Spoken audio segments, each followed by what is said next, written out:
Hey, Pastor Steve Waldron. I hope you're having an incredible day or night in Jesus. We're in our journey through the book of Genesis, lesson 103, section 103, and we're in chapter 50, so a little over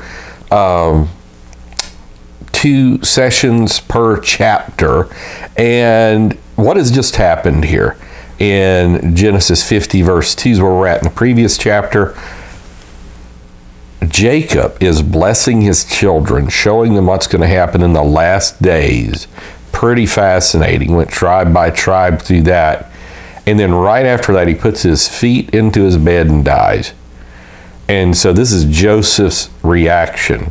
And one of the last several chapters of the book of Genesis, one of the things is really Joseph's visceral, deep-seated emotions, and we're about to see that. So thanks for being here. Check out our other videos. Check out the other in the Journey series 1 through 102. They're really short. And we're trying to go through the whole Bible verse by verse, really the best way of Bible teaching in a lot of ways. So, and Joseph commanded his servants, the physicians, to embalm his father, and the physicians embalmed Israel. This is the famous mummification process, of which there's several mummies from Egypt, probably the most famous example of mummification, but there are some examples around the world as that as well. Look at verse 1. We ended with this on the last session. Joseph fell upon his father's face and wept upon him and kissed him.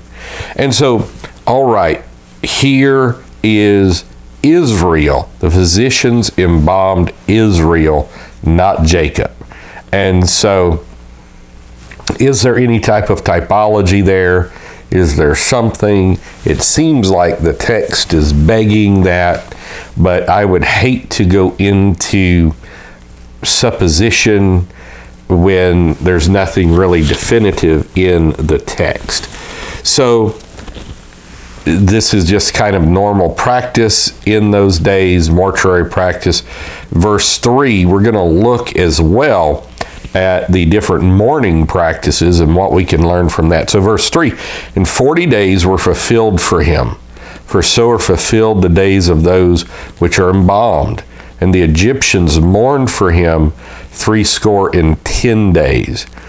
So evidently this mummification process, which has been such a scientific investigation on exactly how they did it, the brains through the nose, just everything, because just very amazingly preserved examples in this mummification process that 40 days existed. I'm thinking of the old Boris Karloff movie from Before I Was Saved, The Mummy.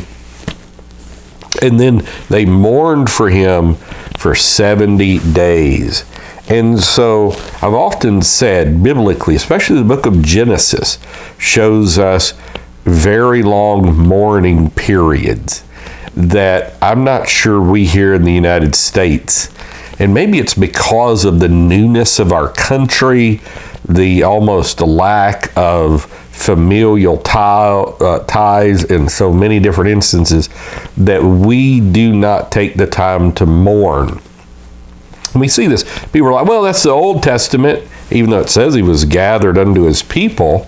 And so that means, basically went to heaven in a certain way, went to the place of the righteous dead, we should more accurately say, because we know there's going to be a resurrection and all this. And Matthew 27, there's a lot there. But even in Acts 7, when Stephen gets killed, that there's still mourning. There's still people mourning. And when Tabitha dies in Acts 9, you kind of get hints of that as well. And so, we tend to have celebration services and all this.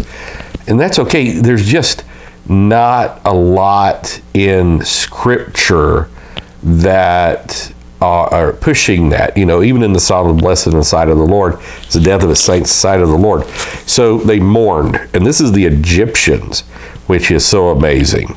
And so verse 4, and when the days of his mourning were past, Joseph spake unto the house of Pharaoh, saying, If now I found grace in your eyes, speak, I pray you, in the ears of Pharaoh, saying, My father made me swear, this is verse 5 of chapter 50, Lo, I die in my grave, which I have digged for me in the land of Canaan.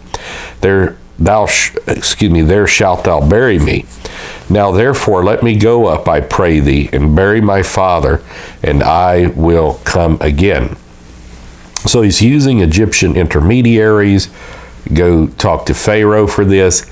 My dad wants me to go to Machpelah, Hebron, the plain of Mamre, to bury him. He told me to do this, and so this is what he's going to do. This is where Leah was, of course.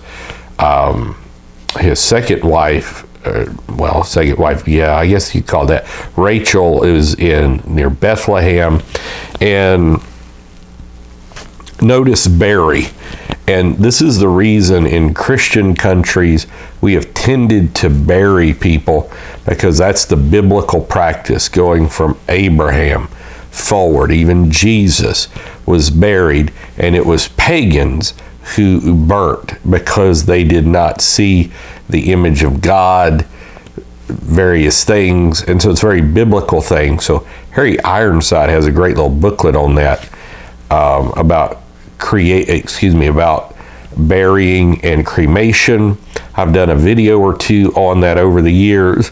Now, I don't think it's a sin per se for cremation, and especially nowadays, who can afford to get buried?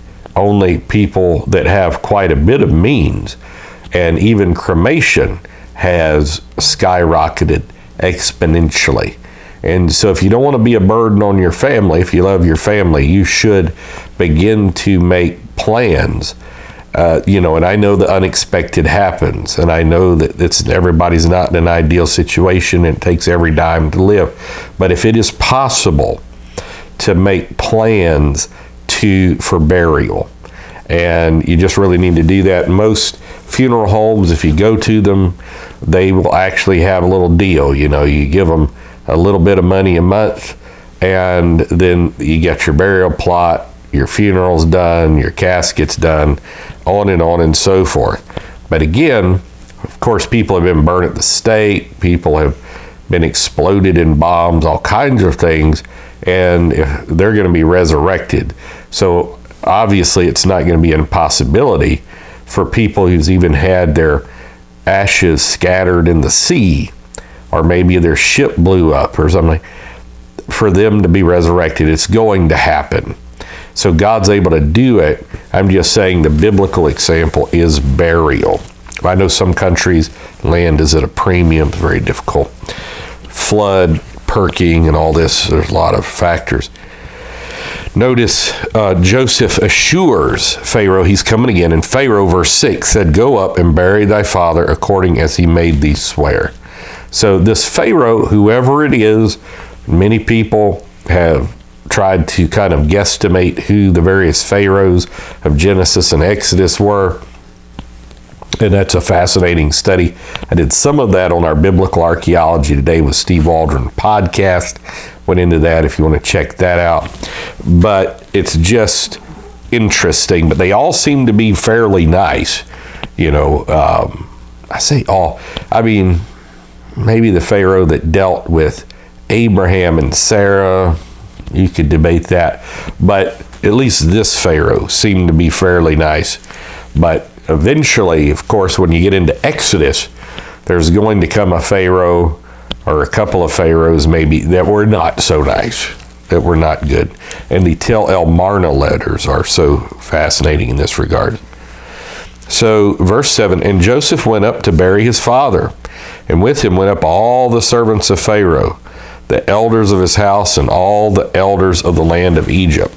Now, another interesting thing is the archaeology of Joseph, because I do know many feel like they have found portions of the granaries of Joseph in Egypt, or that he was keeping the grain during the 7 years of famine. But there's other archaeology of Joseph, both in Egypt and in the Holy Land, that is interesting.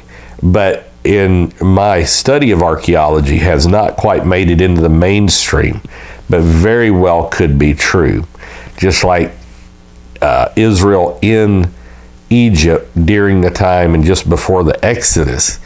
There seems to be a lot of evidence for that, but it tends to have not made it into the mainstream. So verse 8, and all the house of Joseph and his brethren and his father's house, only their little ones and their flocks and their herds they left in the land of Goshen, which is the best of the land, so to speak. They were shepherds, had to be separated. But notice this massive entourage. Pharaoh evidently didn't go up, but all the elders of his house did. And so there was some intense bonding here. Pretty incredible. And it just shows you the position that Joseph had in Egypt. Now, this also, God raises up one, puts down another. That's kind of a theme, especially in the Old Testament, of Mordecai, of Daniel, the 3 Hebrew children, Esther, Nehemiah, that at times God raised people even in the midst of very pagan situations. And so, verse 9, and there went up with him both chariots and horsemen, and it was a very great company. So just a huge amount. Now, next time, we're going to start with verse 10. And again, looking at this very great mourning and lamentation, and maybe some hints how we can do mourning as well. So God bless. Thanks for being here. Check out our other videos. Join us daily. See you later. Bye-bye.